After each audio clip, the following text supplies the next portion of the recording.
Go!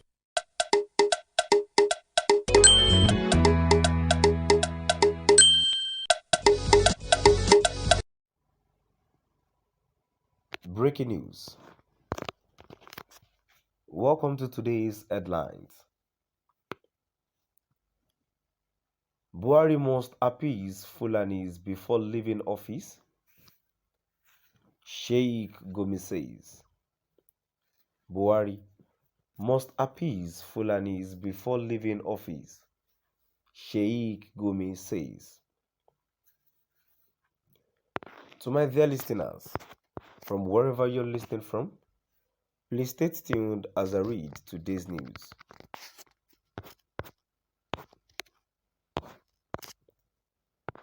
Islamic scholar Sheikh Ahmad Abubakar Gūmï has called on President Muhammadu Buhari to ensure adequate appeasement of the Fulani race before leaving office next May.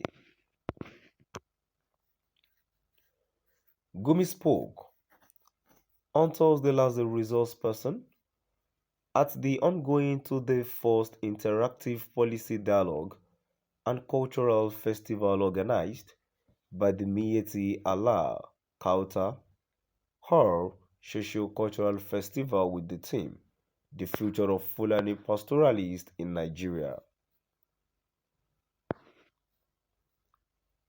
The Islamic scholar claimed that the Fulanis have been wrongly demonized and feel alienated.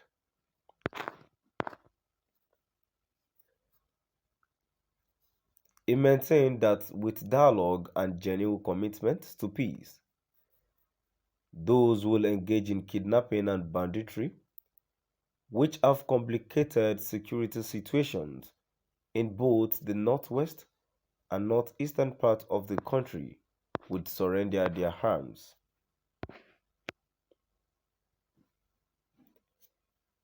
The Islamic scholar particularly tasked the Muhammadu Buhari administration to create Ministry of Nomadic Affairs to mitigate other farmers' clashes. He also demanded that adequate funds in trillions to match the appeasement of Niger Delta militants with the creation of the Ministry of Niger Delta Affairs be done for the bandits. He said the children that were killing and kidnapping people opened their doors freely to us when we visited because they heard we were there to preach the gospel. All they want is to dialogue. Send them people that they respect to dialogue with them, and they will listen to the grace of God, and this problem will be resolved. Everyone is to blame for their actions, including the bandit. They feel the world has developed and left them behind. All the injustice being meted out to them. How do we resolve this? We need to work amongst them, embrace and ensure that all they deserve is given to them. The havoc they are causing is hindering farming. Villages have been displaced because they feel that they were also displaced from their homes.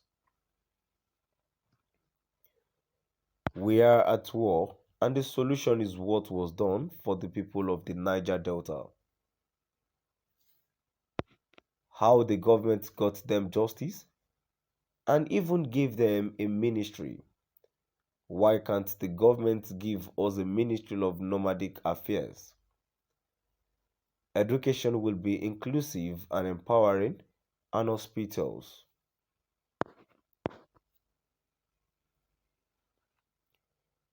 They still have respect and behave like everyone else. When you meet with them, we need to come together.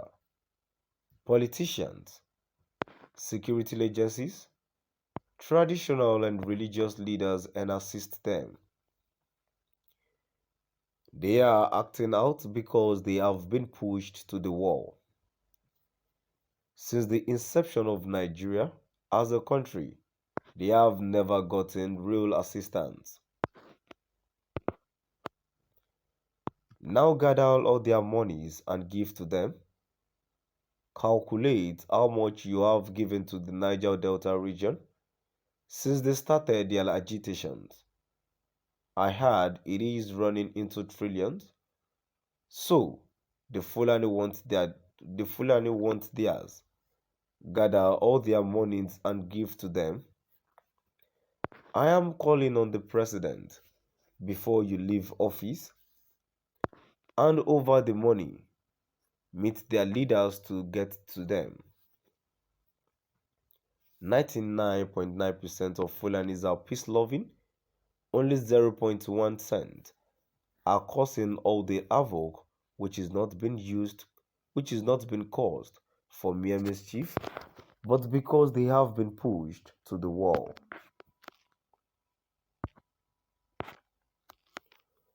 We have to engage these people to have a positive result.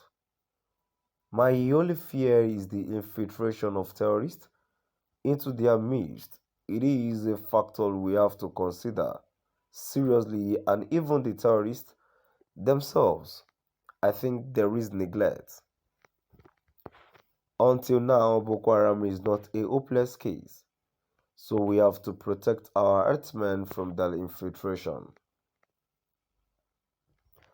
Sheikh Gūmï, however, cautioned the nomadic pastoralists to cultivate the habit of living in peace with non-Fulanis and non-Muslims, as he noted that killings of innocent citizens were against the prescription of the Holy Quran and the teachings of the Prophet Muhammad.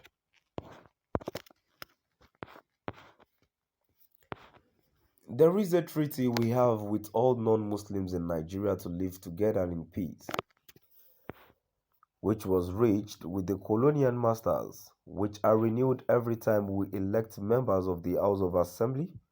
So no Muslim has the right to injure or kill any non-Muslim in this country.